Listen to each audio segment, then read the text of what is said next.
avoid this by using one of these.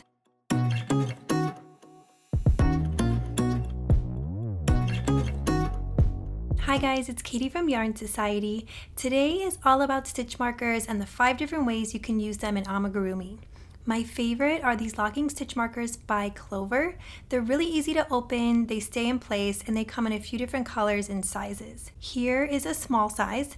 This is more for your thinner yarns. And then here are the medium ones that I use the most. These are for worsted weight. And these are the big guys that I like to use for my bulky yarn. You can use them however you'd like. This is just how I like to use them. I'll link the pack that I own in the description box below so you can check those out.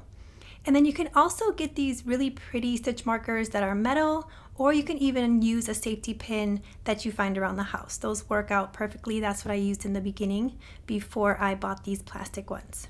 So let's move on to the 5 ways you can use a stitch marker in Amigurumi. The first way to use your stitch marker is to mark your round. I feel like this is the most important use of your stitch marker, especially when working in the round for Amigurumi. You should either mark your stitch by marking the last stitch of the round, or you can also mark the first stitch of the round. And so I'm going to show you both examples here.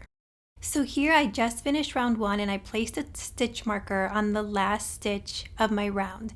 Now I'm going to move on to my second round because I want to show you how I change it for the next time around. I did an Instagram poll to see if people placed their stitch marker in the last stitch of the round or the first, and most people surprisingly said first, and I didn't even know until a couple months ago that people did that. So here is my last stitch of the round. I'm making my increase, and now I'm going to change my stitch marker to the last stitch of round 2. So I will end my rounds in the stitch with my stitch marker.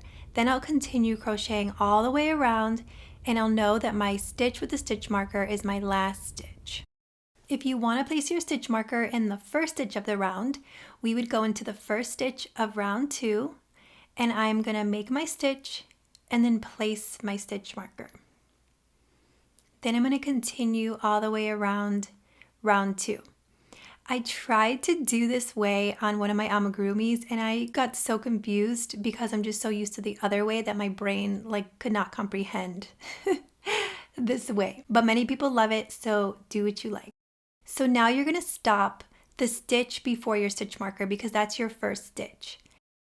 So you'd stop right before the stitch marker, and then you will take out the stitch marker, continue for your first stitch of round 3, and then you would place your stitch marker back. I really wanted to love this way because I liked that the stitch marker wasn't in the way, but I just couldn't do it. But this is another great way to use your stitch marker to keep track of your rounds in Amigurumi. My second favorite way to use a stitch marker is to mark my single crochet rounds. I'm going to be starting round 7, and round 7 through 10 is going to be a bunch of single crochet rounds. I don't want to count from the beginning each time, so I'm going to mark my stitch. I'm going to do about 3 stitches of round 7, and then I'm going to mark my second stitch with a stitch marker. You can either jot it down or you can just remember in your head that the marked stitch would be round 7. As you continue crocheting around, you only have to count from the stitch marker.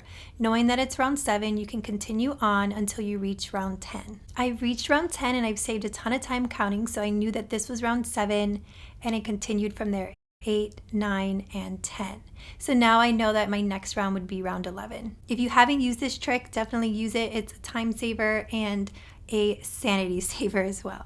My third favorite way to use a stitch marker is to use it so that my yarn doesn't unravel. Sometimes we have to stop crocheting in order to stuff or to embroider on a face. I like to place a stitch marker in my working yarn to keep it in place so it does not unravel. My fourth favorite way to use stitch markers is to use them to mark my stitches for assembly. In my patterns, I like to give you a guideline of what rounds I placed my pieces, so you can use your stitch marker to mark those rounds. And then the fifth way is to actually use them for assembly. So in this example, I'm using a wing for my duck body and I'm stitch marking it in place. This way I don't have to use pins and I can throw this in my bag for the next day until I'm actually ready to assemble. I hope you guys like this 5 ways to use your stitch marker tutorial. If you like this video, please give it a thumbs up, subscribe to my channel for weekly crochet tutorials or crochet alongs. Also head to yarnsociety.com for free crochet patterns.